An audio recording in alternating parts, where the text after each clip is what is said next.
अगर आज मैं भी पढ़ी लिखी होती तो मैंने मोहल्ले में हो रहे कंपटीशन को जीत लिया होता और अच्छी खासी मोटी रकम जीत कर आपके हाथ में थमाई होती माँ। बड़ बोली, ज्यादा मत बोल। जितना तेरा कद है ना उससे भी 50% कम बोला कर। इस घर में ही क्या हमारे खानदान में किसी भी औरत को पढ़ने की इजाजत नहीं है। देख तेरी बड़ी भाभी मधु, ये भी कहाँ पढ़ी है, इसके घर वालों ने भी इसे पढ़ने नहीं दिया। तो अब आप बाकी लोग जो करेंगे वही करोगी? पढ़ना सिर्फ लड़कों के हाथ में है। किताब, पेन, पढ़ाई ये आदमी ही कर सकते हैं, क्योंकि उन्हें ही तो आगे जाके कमाना है। औरतों को तो सिर्फ बेलन, झाड़ू और पोछा यही करना है जीवन भर। और तेरे इस कंपटीशन को जीत कर मुझे नहीं चाहिए पैसे। मेरा बड़ा बेटा सागर अब कमा रहा है और छोटा बेटा तेज भी अपने कॉलेज की पढ़ाई के बाद कमाएगा ही।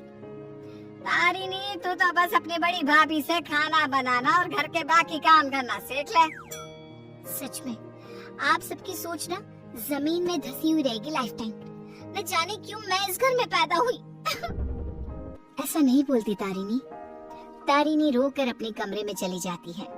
पाठक परिवार में आज तक किसी भी लड़की ने पढ़ाई नहीं की और सिर्फ लड़कों को ही इजाजत दी जाती है, लड़कियों को नहीं। बिंदु के 2 बेटे होते हैं। बड़ा बेटा सागर जो एक अच्छी नौकरी करता है और उसकी बीवी मधु है, और छोटा बेटा तेज जो अभी कॉलेज में अपने लास्ट ईयर की पढ़ाई पूरी कर रहा होता है। बिंदु और यशराज ने कभी अपनी बेटी तारिणी को पढ़ने नहीं दिया, जिसकी शिकायत वो आज तक करती है। तेज को अपने कॉलेज में प्रीति नाम की एक लड़की से प्यार हो जाता है। प्रीति, वो दरअसल मुझे ये बात तुमसे बहुत समय से कहनी है। कल इकोनॉमिक्स के क्लास के बाद मैं तुम्हारे लिए रुका भी था, लेकिन तुम चली गई। बोलो ना तेज, क्या हुआ? क्या कहना है तुम्हें? प्रीति, मुझे तुमसे प्यार हो गया है। क्या तुम मुझसे शादी करोगी? देखो, हम पिछले 5 साल से एक दूसरे को जानते हैं। आई नो तेज, जैसे तुमने अपनी जज्बातों को मन में छुपा के रखा, वैसे मैंने भी छुपाया। मैं भी तुमसे प्यार करती हूँ, लेकिन मैं तुमसे शादी कैसे कर पाऊंगी? क्यों? कौन रोक रहा है हमें? जहाँ तक मुझे पता है, हमारे शहर में लड़कियों को पढ़ने नहीं देते, ना ही पढ़ी लिखी लड़कियों से शादी करवाई जाती है। तुम्हारी बहन तारिणी भी नहीं पढ़ पाई ना अब तक। I know. फिर तुम्हारी माँ कैसे मानेंगी? तुम इस सब की चिंता मत करो, I'll fix that all। बस भरोसा और हिम्मत रखो। तेज घर जाकर अपने माता पिता बिंदु और यशराज से बात करता है इस बारे में, और प्रीति के बारे में जानकर बिंदु और यशराज कहते हैं, हैं? तू बोरा गया है क्या लल्ला? देख, ये सब हमारे घर में ही नहीं, राज घरानों में भी होता है। प्रीति के माँ बाप होंगे फिर पूरी, लेकिन हम नहीं। हाँ बेटा, ये शादी कतई नहीं हो सकती। शादी में लड़का आगे और लड़की पीछे होती है। वैसे ही जीवन में भी पत्नी पति से एक कदम पीछे ही होनी चाहिए। ठीक है, अगर आप लोगों को ये सही लगता है तो मैं भी वही करूँगा जो मुझे सही लगता है। अब आप सब मेरा मरा हुआ मुंह ही देखोगे। गंगा जल तैयार रखेगा। हाय हाय लल्ला, ये तो क्या बोले जा रहा है? पागल हो गया है क्या? तेज अपनी जिद से पीछे नहीं हटता और वो पूरे 1 महीने तक बिंदु, यशराज और अपने बड़े भाई सागर को मनाने में ही लगा रहता। तब कहीं जाकर कुछ महीनों बाद वो सब राजी होते हैं और कॉलेज की पढ़ाई खत्म होते ही 1 साल बाद तेज और प्रीति की शादी हो जाती है। लेकिन बिंदु, यशराज और सागर अब भी इस शादी से थोड़े से नाखुश ही होते हैं। जब घर के सभी आदमी खाना खाने बैठते हैं तब प्रीति भी उनके साथ खाना खाने के लिए बैठती है। तभी, अरे ओ कल की अंधी, पागल हो गई है क्या? अरे माना कि तुम एक पढ़ी लिखी लड़की हो, लेकिन इसका मतलब ये तो नहीं ना कि घर के और ससुराल के तौर तरीकों का पालन भी ना किया जाए। खाना पहले घर के आदमी खाते हैं और फिर औरतें खाती हैं। दोनों एक साथ नहीं बैठे, समझ गई? लेकिन मम्मी जी, ऐसा क्यों? मेरा मतलब खाना तो सबका एक ही होता है ना, तो सब अलग अलग बैठकर क्यों खाएं? प्रीति, तुम चलो ना रसोई में, चलो, सबके लिए कटोरी में खीर परोसती हैं। लेकिन मधु दीदी। प्रीति, माँ और मधु जो कह रही है वो सब सुनो। तेज, अपनी बीवी को कुछ समझाओ। प्रीति गुस्से से उठकर रसोई में चली जाती है और मधु के साथ खीर को कटोरियों में परोसने में लग जाती है।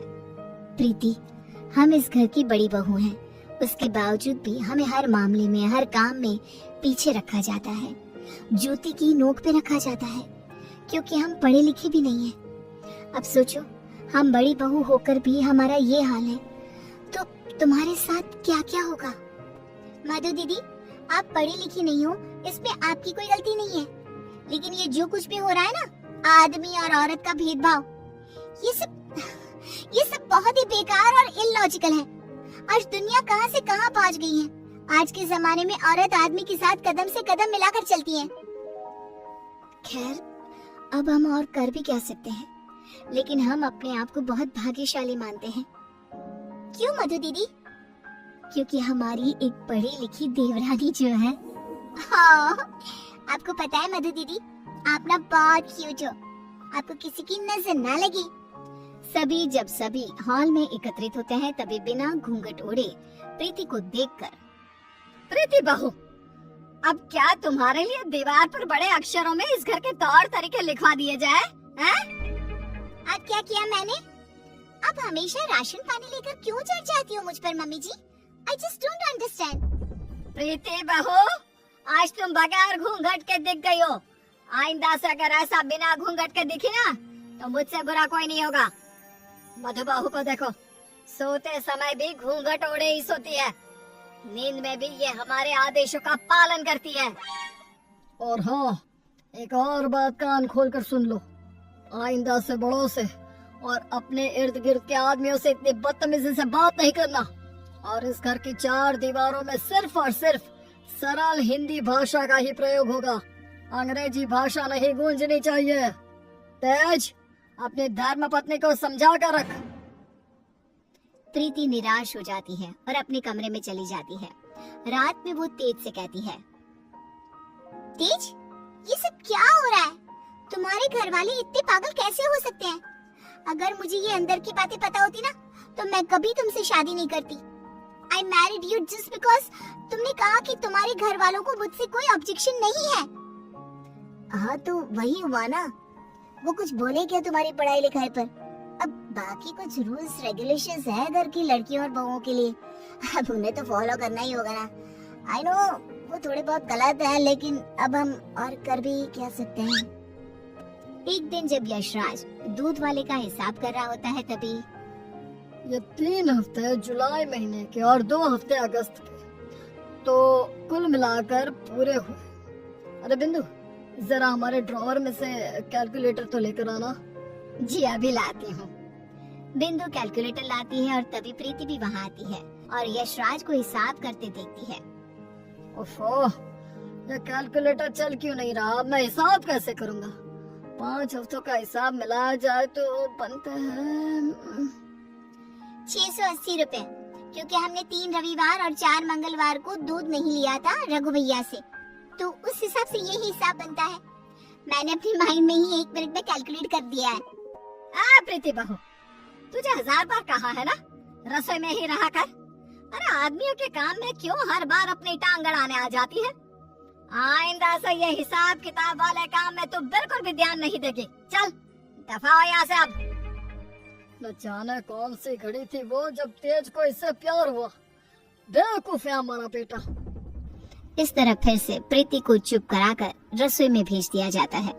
कुछ दिनों बाद प्रीति जब बाजार से घर लौटती है, तब वो घर पर सबको मधु पर चिल्लाते हुए देखती है और मधु बेचारी फूट फूट कर रोई जा रही थी। सब तुम्हारी गलती है, तुम्हारी वजह से ही मैं बाप नहीं बन सकता कभी। पता नहीं क्यों आई तुम मेरी जिंदगी में। पनौती हो तुम, पनौती। लेकिन सागर जी, डॉक्टर साहब ने कहा है कि आपके अंदर कुछ मेडिकल इश्यूज है, जिसकी वजह से आप कभी बाप नहीं बन पाएंगे। अब इसमें हमारी क्या गलती है? ओए मधु, ज्यादा ऊंची आवाज से बात मत कर। वही तो। प्रीति से अपना गुस्सा कंट्रोल नहीं किया जाता और वो तुरंत अंदर आकर चिल्लाती है, बस! आप सबको ये क्या हो गया है? जब डॉक्टर ने कहा है कि कमी सागर भैया में है, तो मधु दीदी को क्यों सुनाना? वो क्यों सहे? सारे ताने, सारी डांट, सारी गलती मधु दीदी की कैसे हो गई? मास्टरनी, तो चुप ही रहा कर। वो कहते हैं ना, एक गंदी मछली पूरे तालाब को और बाकी मछलियों को खराब कर देती है। तू ना वैसी ही है। तेरी वजह से ही ये मधु बहू भी उल्टा बोलना सीख गई है। नहीं माँ, ये सरासर गलत है। गलती सागर भाई की है। नहीं, मधु में ही कोई दोष है। हमारे बेटे सागर में कोई दोष हो ही नहीं सकता। ये मनहूस मधु कुंडली मारकर बैठ गई है हमारे सागर के जीवन में। मधु दीदी, ये आपके हाथ पाँव पर निशान कैसे? बोलिए। सागर जी ने हमें बहुत मारा प्रीति, हमें बचाओ इन सब से, ये सब बहुत बुरे हैं। मधु प्रीति के गले से लिपटकर रोए जा रही थी। सागर गुस्से में आकर मधु पर हाथ उठाने जा रहा था कि तभी प्रीति उसके पास जाकर उसका हाथ पकड़कर मोड़ देती है। मेरा हाथ! एक आदमी अगर गुस्से में शैतान बन जाए तो एक औरत क्रोध में काली का रूप धारण कर लेती है। समझ गए सागर भैया? और आप सब, अरे एक बार ध्यान से सोचिए, दिल से सोचिए ना। अगर ऊपर वाले ने आदमी और औरत को साथ में बनाया है तो हम क्यों फर्क करें? क्यों औरतें आदमियों से पीछे रहे? दोनों साथ में कदम से कदम मिलाकर चल सकते हैं ना। साथ में काम करके अपना घर, अपनी गृहस्थी चला सकते हैं ना। गलती सोच की है। अगर सोच बदलोगे तो ही बदलाव आएगा, वरना जमीन में ही धंस के रह जाओगे। उतने में तेज अपने साथ पुलिस अफसर्स को लेकर आता है। सागर भाई, आप मेरे बड़े भाई हो, लेकिन आज जो मुझे आपके बारे में पता चला, कैसे आप मधु भाभी को मारते हो, उन पर अत्याचार करते हो, इसके बाद से आप मेरे कोई नहीं। मेरे लिए आप ना के बराबर हो गए हो। इंस्पेक्टर साहब, गिरफ्तार कर लीजिए इन्हें। पुलिस सागर को डोमेस्टिक वायलेंस के केस में गिरफ्तार कर लेती है और उसे लेकर जाती है। माँ, पापा, प्रीति और मैंने फैसला कर लिया है कि हम अब इस घर में और नहीं रहेंगे और अकेले किसी शहर में जाकर रहेंगे।